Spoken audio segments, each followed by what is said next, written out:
네, 여러분 안녕하십니까. 7월 31일, 7월의 마지막 날인데요. 오늘 수요일 아침 말씀 함께 나누겠습니다. 오늘은 예레미야 42장 1절에서 14절까지만 함께 보도록 하겠습니다. 이에 모든 군대의 지휘관과 가레의 아들 요하난과 호사의 아들 여샤니아와 백성의 낮은 자로부터 높은 자까지 다 나와 선지자 예레미야에게 이르되, 당신은 우리의 탄원을 듣고 이 남아있는 모든 자를 위하여 당신의 하나님 여호와께 기도해 주소서. 당신이 보는 바와 같이 우리는 많은 사람 중에서 남은 적은 무리이니 당신의 하나님 여호와께서 우리가 마땅히 갈 길과 할 일을 보이시기를 원하나이다. 아멘. 오늘 본문의 내용을 중심으로 이 땅을 떠나지 말라, 이 땅을 떠나지 말라라는 제목으로 말씀을 증거하겠습니다. 그다라의 죽음을 통해서 또 한 번의 이 유다에는 혼란이 오고 있었습니다. 바벨론 왕이 세운 그다라라는 이 사람을 중심으로 사람들이 다 예루살렘에 모이고 다시 평화를 찾는 듯 했는데, 이스마엘이라는 이 암몬의 앞잡이가 와서 그를 암살함으로 인해서 모든 백성이 흩어지고, 또 그 암살의 작전이 있을 것이라고 미리 충원했던 요하난이 그들을 데리고 이제 애굽으로 가려고 하는 그때에 먼저 예레미야에게 나와서 기도 요청을 하는 모습을 보이고 있습니다. 그래서 아까 3절 끝에 마땅히 갈 길과 할 일을 보이시기를 원한다 이렇게 되어 있습니다. 그래서 우리는 어디로 가야 되며 우리가 준비하고 해야 될 일은 무엇인지를 말하는 모습을 보이게 됩니다. 여러분, 이것은 아주 좋은 자세입니다. 여러분의 어떤 중요한 사업, 중요한 결정, 또 중요한 질병에 대한 수술 이런 거 있을 때 반드시 이 여러분의 또 영적 지도자, 또 목사님이나 전도사님이나 또 여러분을 인도해 주시는 그런 목회자들을 찾아서 기도를 받고 또 기도를 함께 하는 것은 굉장히 좋은 자세고, 또 하나님이 굉장히 기뻐하는 신앙의 모습들입니다. 물론 목사님들이나 목회자들도 다 인간이죠. 똑같은 하나님께 구원받아야 될 인간이지만 하나님께서 교회 질서를 따라서 또 그러한 자들을 세우신 이유가 있어요. 부지런히 안수하고 부지런히 신방하고 부지런히 그 상담하고, 이것이 또 목회자의 역할입니다. 선지자 예레미야는 여러 번 동족에게 배반당하고 무시당하고 또 죽임을 당할 뻔했지만, 그는 이들의 기도 요청을 기꺼이 받아서 또 그들을 위해서 하나님께 기도를 올려 드립니다. 그리고 나중에 보면은 열흘 후에 응답이 오는 그 모습이 조금 뒤쪽에 나오게 되는데요. 이것은 굉장히 중요합니다. 여러분들도 어떤 정말 인생의 중요한 결정을 하나님께 홀로 기도할 수도 있지만, 반드시 이 영적인 지도자들과 함께 의논하고 기도하는 것은 아주 이 일을 빠르게 진행할 뿐만 아니라 하나님의 뜻을 아는데도 중요한 역할을 합니다. 그래서 저희들이 어렸을 때도 그랬던 것 같아요. 어떤 진로의 문제 또는 조금 성장해서 청년기 때도 어떻게 어떤 직업이나 또는 일이나 학교나 이런 것들을 결정할 때 목사님들과 많이 상의했던 것 같아요. 그리고 기도를 받고 또 함께 기도를 나누고 이런 일들을 통해 인생의 실수를 많이 줄였던 기억이 있습니다. 근데 요즘은 우리 성도님들도 많이 개인적으로 처리하는 경우들이 많이 있는 것 같아요. 그것도 나쁘지는 않지만, 오늘 이 백성들과 선지자 예레미야의 관계를 통해 이 영적인 원리를 가지고 볼 때는 우리가 훨씬 더 그 기도에 전념하는 사람들이잖아요. 목사님들은 대부분이 성도를 위해서 늘 기도하고 교회의 여러 가지 일들을 신경 써요. 여러분들이 그 직장이나 자기 사업에 직접적으로 신경 쓰고 관리하듯이 목회자는 바로 그런 역할이기 때문에 오늘 선지자 예레미야는 하나님께 나가 중보하는 자예요. 그래서 기도 요청했을 때 기꺼이 받아들입니다. 그래서 여러분들이 좀 어려울 수도 있고 또는 익숙하지 않을 수 있어도 여러분들이 섬기는 교회의 목회자들이나 또는 영적인 리더들에게 기도를 부탁하고 또 함께 속 이야기를 터놓고, 그것이 굉장히 중요하고 짐을 덜고 또 길을 밝히 볼 수 있는 방법이 될 수도 있습니다. 물론 그 여기 선지자 예레미야가 직접 알려준 건 아니에요. 물론 그들도 하나님께 기도하고 하나님께 응답받듯이 목회자도 마찬가지입니다. 여러분의 그 감정과 상황을 철저히 다 알 수는 없어요. 그러나 하나님께 아뢰일 때 지혜를 주세요.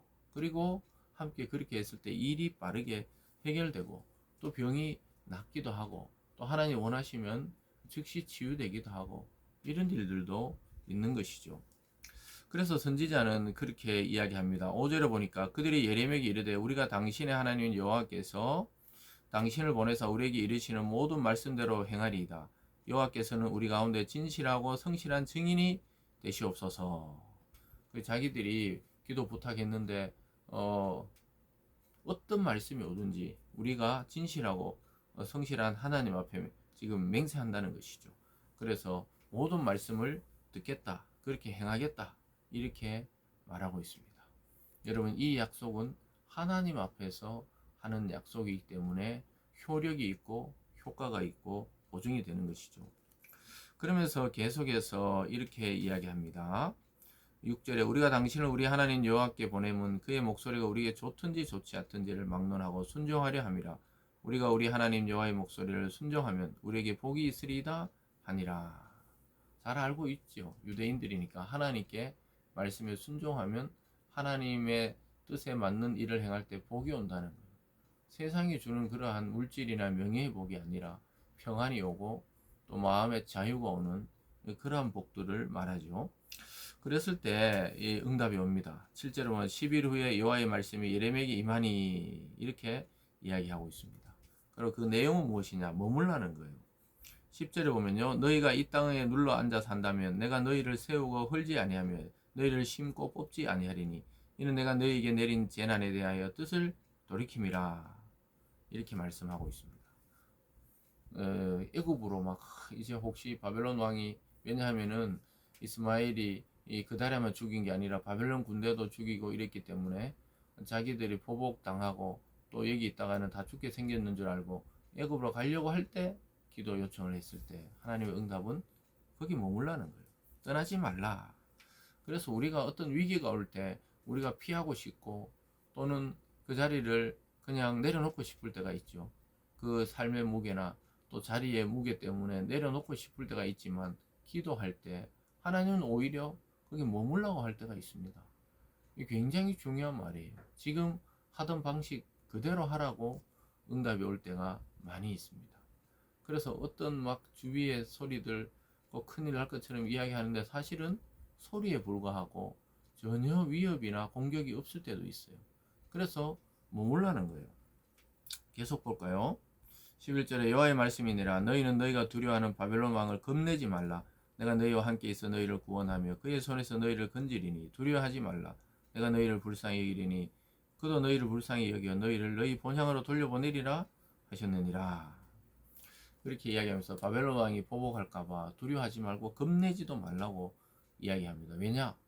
내가, 즉 하나님이 너희를 건지게고 구원하신다는 겁니다. 사랑하는 여러분, 여러분이 지금 어떤 환경, 또 어떤 형편, 또 어떤 어려움이 있는지는 우리는 잘 모르지만 하나님은 아십니다. 반드시 하나님께 진심으로 그 어려움에 대한 해결책을 강구할 때 하나님의 응답이 있고 하나님은 건지십니다. 특별히 예레미야에게 하나님 말씀하시기를 그들에게 가서 겁내지 말고 두려워하지 말라는 거예요. 여러분, 오늘 이 말씀을 잘 새기십시오. 어떤 형편과 상황에 있든지 절대로 너무 겁을 내거나 두려워하지 마십시오. 하나님이 저와 여러분 곁에 있다는 사실을 한시도 잊지 마시기 바랍니다. 그러면서 하나 더 이야기한 것은 애굽에 대한 환상을 갖지 말라는 거예요. 그들은 바벨론보다 애굽에 가는 게 안전하다 생각하고 당장은 자기들을 공격 안 하니까 애굽이 훨씬 낫겠다 싶지만 의지하지 말라는 거예요. 이 우리에게 적용해보면요, 사람을 너무 의지하지 말라는 거예요. 사람을 신뢰하고 믿고 뭐 사랑하고 이런 것은 가능하지만 그가 모든 것을 해결해 주리라고 기대를 너무 하지 말라는 거예요. 그래서 이 사람은 괜찮겠지 해서 부탁했는데 거절당하면 참 인간관계도 어려워지고 또 그 다음부터 이 뭐 부탁하기도 어려워지죠. 그래서 애굽에 갔다가 오히려 거기서 또 종살이 할 뿐이라는 거예요. 의지하지 말고 하나님이 오늘 말씀하듯이 머물라는 거예요. 그러면서 11절에 또 너희가 말하기를 아니라 우리는 전쟁도 보이지 않으면 나팔 소리도 들리지 아니하며 양식의 궁핍도 당하지 않은 애굽 땅으로 들어가 살리라 하면 잘못되리라.